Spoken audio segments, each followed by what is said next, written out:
Miss କରନ୍ତୁ ନାହିଁ। ଓଡ଼ିଶାର ସବୁ ଗୁରୁତ୍ୱପୂର୍ଣ୍ଣ ଯୋଜନା, ନିଯୁକ୍ତି ଏବଂ ପୁରସ୍କାର ଏହି ଗୋଟିଏ ଭିଡ଼ିଓରେ। ଆଜିର ପ୍ରଥମ ପ୍ରଶ୍ନଟି କ'ଣ ଅଛି ଦେଖନ୍ତୁ ବନ୍ଧୁଗଣ। ଏଇଠି ପ୍ରଥମ ପ୍ରଶ୍ନ ଅଛି, ଓଡ଼ିଶା ସରକାରଙ୍କ ଦ୍ୱାରା ନୂତନ ଭାବେ ଆରମ୍ଭ କରାଯାଇଥିବା ସୁଭଦ୍ରା ଯୋଜନା ଅଧୀନରେ ଯୋଗ୍ୟ ମହିଳା ହିତାଧିକାରୀଙ୍କୁ 5 ବର୍ଷରେ ମୋଟ କେତେ ଆର୍ଥିକ ସହାୟତା ଯୋଗାଇ ଦେବାକୁ ପ୍ରତିଶ୍ରୁତି ଦିଆଯାଇଛି? ଏଇଟା ଦେଖିବା। ପ୍ରଥମ ପ୍ରଶ୍ନଟିର ଉତ୍ତର କ'ଣ ହେବ? ପ୍ରଥମ ପ୍ରଶ୍ନଟିର ଉତ୍ତର ପ୍ରଥମରୁ ହିଁ ଅଛି। କେତେ ହଜାର ଟଙ୍କା? 50,000 ଟଙ୍କା। ଏଇଟା 50,000 ଟଙ୍କା ଆପଣଙ୍କର ସଠିକ୍ ଉତ୍ତର ହେବ। କାହିଁକି? ଓଡ଼ିଶା ସରକାରଙ୍କ ସୁଭଦ୍ରା ଯୋଜନା ଅଧୀନରେ ପ୍ରତ୍ୟେକ ଯୋଗ୍ୟ ମହିଳାଙ୍କୁ 5 ବର୍ଷ ଅବଧି ମଧ୍ୟରେ ମୋଟ 50,000 ଟଙ୍କାର ସହାୟତା ରାଶି ପ୍ରଦାନ କରାଯିବ। ଏହି ଯୋଜନାରେ ବାର୍ଷିକ 10,000 ଟଙ୍କା, ଏଇଟା ବାର୍ଷିକ 10,000 ଟଙ୍କା ଏବଂ ମୋଟ 50,000 ଟଙ୍କା ସହାୟତା ରାଶି ପ୍ରଦାନ କରାଯିବାର ଲକ୍ଷ୍ୟ ରହିଛି। ଯେଉଁ ବାର୍ଷିକ 10,000 ଟଙ୍କା ଲେଖାଏଁ ଦିଆଯାଉଛି ତାହା 2ଟି କିସ୍ତିରେ ଦିଆଯାଉଛି। 2ଟି କିସ୍ତି, ଗୋଟାଏ ରକ୍ଷାବନ୍ଧନରେ ଆପଣଙ୍କୁ ମିଳିବ 5,000 ଟଙ୍କା ଏଇଟା, ଏବଂ ଆନ୍ତର୍ଜାତିକ ମହିଳା ଦିବସରେ ଆପଣଙ୍କ ଆକାଉଣ୍ଟକୁ ଯିବ କେତେ? 5,000 ଟଙ୍କା।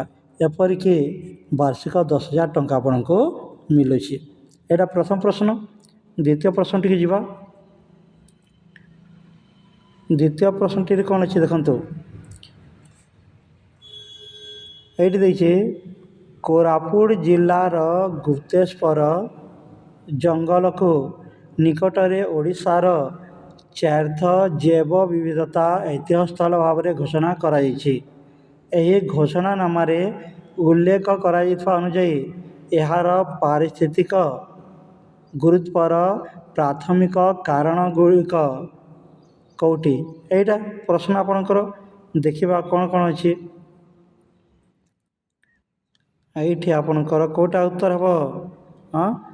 ବିଟି ସଠିକ୍ ଉତ୍ତର ହେବ। ଏଥିରେ ଏକ ଅନନ୍ୟ ଚୁନପଥର ୟୁନିକ୍ ଲାଇମଷ୍ଟୋନ୍ କେଭ୍, ଏଥିରେ ଏକ ଅନନ୍ୟ ଚୁନପଥର ଗୁମ୍ଫା ପ୍ରଣାଳୀ ଏବଂ ବିଭିନ୍ନ ପ୍ରଜାତିର ବାଦୁଡ଼ି ଦେଖାଯାଆନ୍ତି, ଯେପରିକି ଆପଣଙ୍କର ହିପୋସାଇଡ୍ରସ୍ ଗିଲେରିଟସ୍। ଏଇଟା ସଠିକ୍ ଉତ୍ତର ଅଟେ। ନେକ୍ସଟ କ୍ୱେଶ୍ଚନକୁ ଯିବା ବନ୍ଧୁଗଣ। କ୍ୱେଶ୍ଚନ କ'ଣ ଅଛି ଦେଖନ୍ତୁ। କ୍ୱେଶ୍ଚନ ଅଛି ଆପଣଙ୍କର ଏଇଠି ଦେଖନ୍ତୁ।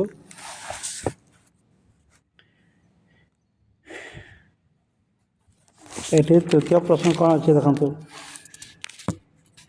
ଏଇଠି ଦେଇଛି ଆପଣଙ୍କର କ'ଣ? ଭିତରକନିକା। ଏଇଠି ଦେଇଛି ଭିତରକନିକା ଜାତୀୟ ଉଦ୍ୟାନ, ନ୍ୟାସନାଲ୍ ପାର୍କ ଯେଉଁଟା। ଭିତରକନିକା ଜାତୀୟ ଉଦ୍ୟାନରେ ବର୍ତ୍ତମାନ କାର୍ଯ୍ୟକାରୀ ଫିଶବୋନ୍ ବୃକ୍ଷାରୋପଣ ପଦ୍ଧତିର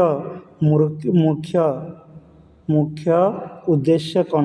ଏଇଟା ଦେଖିବା। ଉତ୍ତର କ'ଣ ହେବ? ଏଇଟା ଆପଣଙ୍କର ଉତ୍ତର ହେବ ଏଇଟା। ଠିକ୍ ଅଛି, ଏ ଆପଣଙ୍କ ସଠିକ୍ ଉତ୍ତର ହେବ। ଏଠି ଆପଣଙ୍କ ସଠିକ୍ ଉତ୍ତର ହେବ। କ'ଣ ଦିଆଯାଇଛି ଦେଖନ୍ତୁ। ଏଇଠି ଦେଇଛି, କୃତ୍ରିମ କେନାଲ ବା ନାଳ ମାଧ୍ୟମରେ ହ୍ରାସ ପାଇଥିବା କିମ୍ବା ନଷ୍ଟ ହୋଇଯାଇଥିବା ହେନ୍ତାଳ ବଣ, ଯେଉଁଠି ଆମେ ମ୍ୟାଙ୍ଗ୍ରୋଭ୍ କହୁଛୁ, ଅଞ୍ଚଳକୁ ଜୁଆର ପାଣିର ପ୍ରବାହକୁ ସହଜ କରିବା। ଏଇଟା ଆପଣଙ୍କର ସଠିକ୍ ଉତ୍ତର ହେବ। ଏଠି ଯଦି ଆମେ ଏହାକୁ ବ୍ୟାଖ୍ୟା କରିବା ଦେଖିବା କ'ଣ ଅଛି ଏଠି ଦେଖନ୍ତୁ, ଏଠି ଯଦି ବ୍ୟାଖ୍ୟା କରିବା ବା ଦେଖିବା ତାହେଲେ କ'ଣ ଗୋଟେ ଜିନିଷକୁ ମନେ ରଖିବେ, ଏଇଠି ଫିଶବୋନ୍ ଦେଲା ଫିଶବୋନ୍ ପଦ୍ଧତି କ'ଣ? ଏହି ପଦ୍ଧତିରେ ଏକ ମୁଖ୍ୟ କେନାଲରୁ ଗୋଟିଏ ମୁଖ୍ୟ କେନାଲ ହେଲା, ମୁଖ୍ୟ କେନାଲରୁ ମାଛ କଣ୍ଟା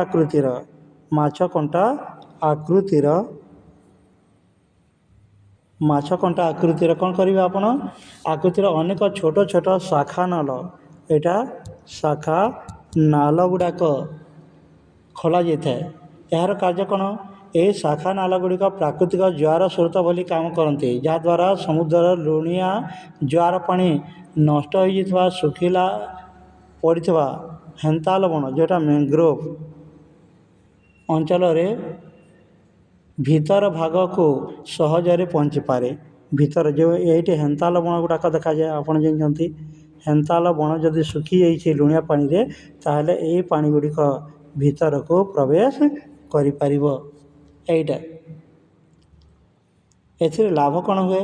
ଏହା ମାଟିର ଅତ୍ୟଧିକ ଲୁଣାପଣକୁ କମାଇବା, ଏହି ଲୁଣିଆପଣକୁ ମାଟିର ଲୁଣାପଣ ଯେଉଁଟା ଥାଏ ତାକୁ କମାଇ ଦିଏ। ତା ସହିତ ଉପଯୁକ୍ତ ଆର୍ଦ୍ରତା ପ୍ରଦାନ କରିଥାଏ, ଏଇଟା ଆର୍ଦ୍ରତା ପ୍ରଦାନ କରିଥାଏ, ଯାହାଫଳରେ ନୂତନ ମାଙ୍ଗ୍ରୋଭ୍ ଗଛ ଗୁଡ଼ିକ ଶୀଘ୍ର ବଢ଼ିପାରନ୍ତି। ଏହି ଅଞ୍ଚଳରେ ମାଙ୍ଗ୍ରୋଭ୍ ଗଛ ଗୁଡ଼ିକ ଶୀଘ୍ର ବଢ଼ିପାରନ୍ତି। ଚତୁର୍ଥ ପ୍ରଶ୍ନକୁ ଯିବା। ଦେଖନ୍ତୁ ଏଇଠି କ'ଣ ଅଛି, ଓଡ଼ିଶାରେ ସ୍ୱାସ୍ଥ୍ୟ ସେବାର ପୁନଃ ନାମକରଣ ରିବ୍ରାଣ୍ଡିଂ ଯେଉଁଟା ସହିତ ଗୋପବନ୍ଧୁ ଜନ ଆରୋଗ୍ୟ ଯୋଜନା GJAY ଯେଉଁଟା ଆରମ୍ଭ କରାଯାଇଛି, ବର୍ତ୍ତମାନର ସଂସ୍କରଣରେ ଏହି ଯୋଜନାର ଏକ ମୁଖ୍ୟ ବୈଶିଷ୍ଟ୍ୟ କ'ଣ ଅଟେ? ଏଇଟା ପ୍ରଶ୍ନ ଆପଣଙ୍କର, ମୁଖ୍ୟ ବୈଶିଷ୍ଟ୍ୟ କ'ଣ ଅଟେ? ତାହେଲେ ଏହି ପ୍ରଶ୍ନର ଉତ୍ତର ଯଦି ଆପଣ ଖୋଜିବେ କ'ଣ ହେବ, ଏଇଟା ହେବ ଡି। ଏଇଟା କ'ଣ ହେବ? ଡିଟି ସଠିକ୍ ଉତ୍ତର ଅଟେ। ଏହା ଏକ ନିରବଚ୍ଛିନ୍ନ ସ୍ୱାସ୍ଥ୍ୟ ବୀମା ଯୋଜନା ଯେଉଁଠି ସୁବିଧା ଯୋଗାଇ ଦେବା ପାଇଁ ଜାତୀୟ PMJAY ସହିତ ସମନ୍ୱିତ ହୋଇଛି। ଏହା କାହା ସହିତ ସମନ୍ୱିତ ହୋଇଛି? PMJAY, ପ୍ରଧାନମନ୍ତ୍ରୀ ଜନ ଆରୋଗ୍ୟ ଯୋଜନା ସହିତ ଏହା ସମନ୍ୱିତ ହୋଇଛି। ଓଡ଼ିଶା ସରକାର ଦ୍ୱାରା ପରିଚାଳିତ ଗୋପବନ୍ଧୁ ଜନ ଆରୋଗ୍ୟ ଯୋଜନାକୁ କେନ୍ଦ୍ର ସରକାରଙ୍କ ଆୟୁଷ୍ମାନ ଭାରତ ପ୍ରଧାନମନ୍ତ୍ରୀ ଜନ ଆରୋଗ୍ୟ ଯୋଜନା ସହିତ ସମନ୍ୱିତ କରାଯାଇଛି। ଏହାଦ୍ୱାରା ହିତାଧିକାରୀମାନେ ଓଡ଼ିଶା ବାହାରେ ଥିବା ଯେକୌଣସି ଆୟୁଷ୍ମାନ ଭାରତ ସୂଚୀଭୁକ୍ତ ହସ୍ପିଟାଲରେ ମଧ୍ୟ ସହଜରେ କ୍ୟାସଲେସ୍ ବା ନଗଦବିହୀନ ଚିକିତ୍ସା ସୁବିଧା ପାଇପାରିବେ। ନେକ୍ସଟ କ୍ୱେଶ୍ଚନକୁ ଯିବା ଆମେ। 5 ନମ୍ବର ପ୍ରଶ୍ନ କ'ଣ ହେଇଛି ଦେଖନ୍ତୁ, ଏଇଠି କହିଛି ଗୋଦାବରୀଶ ମିଶ୍ର ଆଦର୍ଶ ବିଦ୍ୟାଳୟ ଯେଉଁଟା GMAV ଯୋଜନା ଓଡ଼ିଶାର ଶିକ୍ଷା ବ୍ୟବସ୍ଥାରେ ପରିବର୍ତ୍ତନ ଆଣିବା ପାଇଁ ଶିକ୍ଷାର କେଉଁ ନିର୍ଦ୍ଦିଷ୍ଟ ସ୍ତର ଉପରେ ଧ୍ୟାନ କେନ୍ଦ୍ରୀଭୂତ କରେ? ଏଇଟା ଦେଇଛି, ଏଇଠି ଦେଖିବା ଏହାର ଉତ୍ତର ଯଦି ଆମେ ଖୋଜିବା କ'ଣ ହେବ, ଏହାର ଉତ୍ତର ଯଦି ଖୋଜିବା କ'ଣ ହେବ, ସିଟି ସଠିକ୍ ଉତ୍ତର ଆପଣଙ୍କର ହେବ। ସିଟି ଆପଣଙ୍କର ସଠିକ୍ ଉତ୍ତର ହେବ। ଏଇଠି କ'ଣ ଅଛି ଦେଖନ୍ତୁ, ଏଇଠି କ'ଣ ଅଛି ଦେଖନ୍ତୁ, establish model primary school in every panchayat, ପ୍ରତ୍ୟେକ ଗ୍ରାମ ପଞ୍ଚାୟତରେ ଆଦର୍ଶ ବିଦ୍ୟାଳୟ ସ୍ଥାପନ କରିବା। ଓଡ଼ିଶା ସରକାରଙ୍କ ଦ୍ୱାରା ଆରମ୍ଭ କରାଯାଇଥିବା ଗୋଦାବରୀଶ ମିଶ୍ର ଆଦର୍ଶ ପ୍ରାଥମିକ ବିଦ୍ୟାଳୟ ଯୋଜନା ମୂଳ ଲକ୍ଷ୍ୟ ହେଉଛି ରାଜ୍ୟର ପ୍ରତ୍ୟେକ ଗ୍ରାମ ପଞ୍ଚାୟତରେ ଗୋଟିଏ ଲେଖାଏଁ ଅତ୍ୟାଧୁନିକ ସୁବିଧା ସୁଯୋଗ ସମ୍ପନ୍ନ ପ୍ରାଥମିକ ବିଦ୍ୟାଳୟ ସ୍ଥାପନ କରି ଗ୍ରାମାଞ୍ଚଳରେ ପିଲାମାନଙ୍କୁ ଗୁଣାତ୍ମକ ଶିକ୍ଷା ପ୍ରଦାନ କରିବା। ଏଇଟା ନେକ୍ସଟ ପ୍ରଶ୍ନକୁ ଯିବା। छः नंबर प्रश्न कौन कही देखो। छः नंबर प्रश्न है निकटरे रायगड़ा रेलवाई डिविजन बा रेलगड़ा रेलवे डिविजन गठन कार्य को त्वरान्वित कराई। एही नूतन डिविजन क्यों रेलवाई जोन क्यों रेलवाई जोन अधीन कार्य करिवो एटा कार्य करिवो एटा देखिबा कौन अच्छी देखो ये एटा कौन हम देखु ये किसी ना टिके ध्यान देले है यहाँ आप कौटा ईस्टर्न कोस्ट रेलवे यहाँ सीट आपणकर सठिक उत्तर है एठी किछि ना देखो पूर्व तट रेलवाई जोटा ईस्ट कोस्ट रेलवे नूतन भाव गठित होता रायगड़ा रेलवे डिविजन पूर्व तट रेलवाई जोटा ईसीओआर जोन अधीन कार्यक्रम होइछि। यह पूर्व थिबा वाल्टियर डिविजन को दुई भाग विभक्त करी ओडिशा थिबा यार अंश को नहीं गठन कराई एटा आम जानू। नेक्स्ट प्रश्न को जीवा बंधुगण 7 नंबर प्रश्न कौन अच्छी ये अच्छी कौन देखु बरगढ़ धनुयात्रा जहाँ को प्रायतः विश्वर सबुठारु बड़ मुक्ताकाश रंगमंच बोली कह जाए ताहा निकटरे जातीय महोत्सव मान्यता नेशनल फेस्टिवल स्टेटस पाई। यही मान्यता उत्सव पर कौन सूचित करे यहाँ जब देखा ताहले उत्तर देखु कौटा हम सी टी आप सठिक उत्तर है सी। यह सांस्कृतिक संरक्षण जोटा सांस्कृतिक संरक्षण कल्चरल प्रिजर्वेशन पाई अधिक जातीय स्तर प्रसिद्धि एवं समर्पित सहायता लाभ करिवो। जातीय प्रसिद्धि किपरि जेतेबेले कौन से आंचलिक पर्व व महोत्सव को भारत सरकार द्वारा जातीय महोत्सव मान्यता दि जाए सेतेबेले सारा देश में यार प्रचार प्रसार वृद्धि पाए। या द्वारा देश विदेश अधिक पर्यटक यही यात्रा देखा आसती देखु यहीटा लाभ आपंकर 8 नंबर टी देखु कौन अच्छे ये 8 नंबर प्रश्न कौन अच्छी 2024 प्रारंभ ओडिशा सरकार क्यों देशीय पारंपरिक खेल को समर्थन जनाई 2030 मसीहा पर्यंत यार जातीय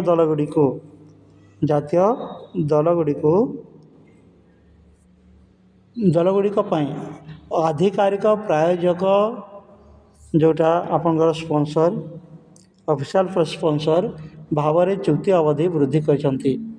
सबटा जब देखा क्यों खेलटा यहीटा हे आपणकर खो खो आपन कौन हम खो खो टी सठिक उत्तर हे देखु ओडिशा सरकार क्रीड़ा विकास एक बड़ पदक्षेप स्वरूप भारतर पारंपरिक खेल खो खो जोटा खो खो जातीय दल उभय पुरुष एठी पुरुष आसबे एवं महिला भी आसबे पाई विभिन्न प्रायोजकता स्पॉन्सरशिप करिछि आर्थिक सहायता ओडिशा देउछि। ओडिशा सरकार क्रीड़ा भित्तिभूमि उन्नति एवं खेल मान उत्साह बढ़ावाई ओडिशा माइनिंग कॉर्पोरेशन जोटा ओएमसी एटा से रखिए ओडिशा माइनिंग कॉर्पोरेशन माध्यम कोटी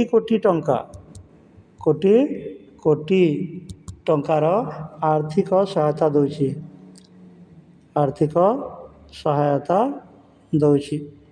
नेक्स्ट प्रश्न को जीवा 9 नंबर प्रश्न कौन कही देखु ये अच्छी जनवरी 2024 रे मयूरभंज जिलार क्यों स्वतंत्र खाद्य पदार्थ भौगोलिक सूचक जीआई टैग मिली यहाँ आपण उत्तर देखु ये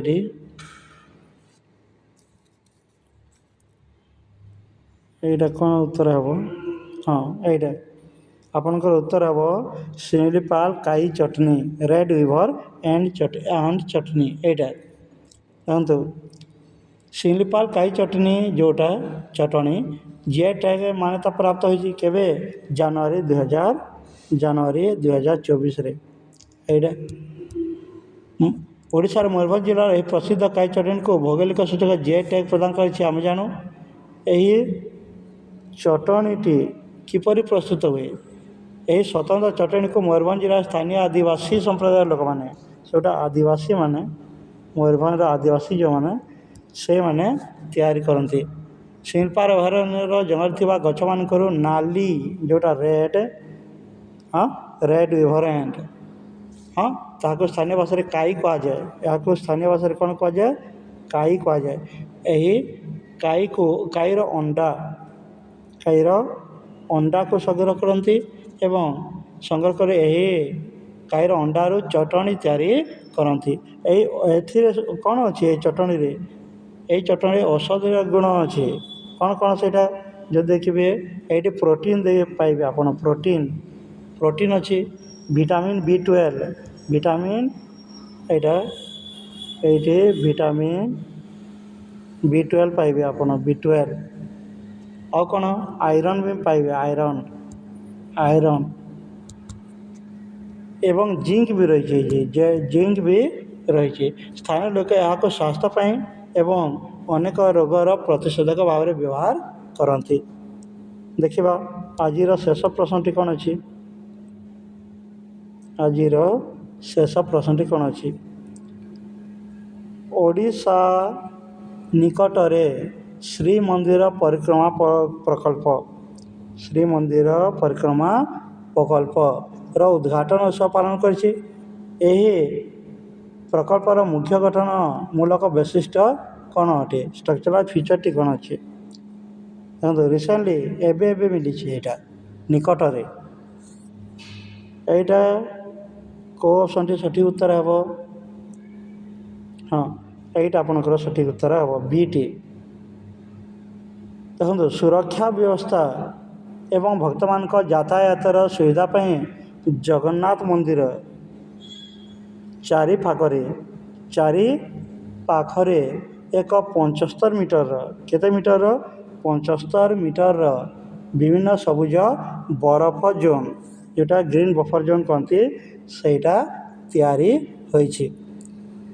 ଯଦି ଆପଣ କ'ଣ କରିବେ, ପୁରୀର ଶ୍ରୀ ଜଗନ୍ନାଥ ମନ୍ଦିର ଚାରିପାଖରେ ଭକ୍ତମାନଙ୍କ ସୁବିଧା ସୁଯୋଗ ପାଇଁ ଏବଂ ତା'ର ବିକାଶ କରିବା ପାଇଁ, ମନ୍ଦିର ସୁରକ୍ଷାକୁ ବଢ଼ାଇବା ପାଇଁ ମଧ୍ୟ ଓଡ଼ିଶା ସରକାର ଦ୍ୱାରା ଏହି ଐତିହ୍ୟ କରିଡ଼ର ପ୍ରକଳ୍ପ, ଯେଉଁଟା କ'ଣ, ହଁ ହେରିଟେଜ୍ କରିଡ଼ର ପ୍ରୋଜେକ୍ଟ ବି କୁହାଯାଏ। ହେରିଟେଜ୍ କରିଡ଼ର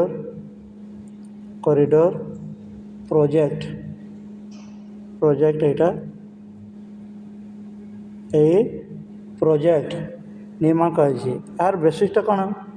ବୈଶିଷ୍ଟ୍ୟକୁ ଯଦି ଦେଖିବେ ଆପଣ, ତାହେଲେ ଏହାର ବୈଶିଷ୍ଟ୍ୟ ହେଲା, ଦେଖନ୍ତୁ, ଏହି ପ୍ରକଳ୍ପ ଚାରିରେ କ'ଣ ମେଘନାଦ ପାଚେରୀ ଅଛି। ଏଇଟା ମେଘନାଦ ପାଚେରୀ।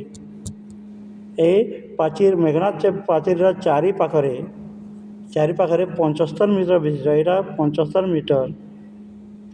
ମିଟର ବିଶିଷ୍ଟ ଏକ ମୁକ୍ତ ପରିସର କରିଡ଼ର, ଏଇଠି କରିଡ଼ର ତିଆରି କରାଯାଇଛି, ଯେଉଁଥିରେ ସବୁଜ ରଙ୍ଗର, ଯେଉଁଟା ଏଇଟା ହେଲା ଗ୍ରୀନ୍ ବଫର୍ ଜୋନ୍, ସବୁଜ ରଙ୍ଗର ବରଫ ବା ବଫର୍ ଜୋନ୍ ତିଆରି କରାଯାଇଛି। ଅନ୍ତର ପ୍ରଦକ୍ଷିଣ ପଥ ବି ଅଛି। ଏଇଠି ଅନ୍ତର ଭିତର ପ୍ରଦକ୍ଷିଣ ପଥ ଅଛି, ଲ୍ୟାଣ୍ଡସ୍କେପ୍ ଜୋନ୍ ଅଛି ଏବଂ ଭକ୍ତମାନଙ୍କ ପାଇଁ ବିଶ୍ରାମ ଗୃହ ତଥା ପାନୀୟ ଜଳ ବୋଲି ସର୍ବସାଧାରଣ ସୁବିଧା ଜୋନ୍ ଅନ୍ତର୍ଭୁକ୍ତ ଅଟେ। Thanks for watching this video.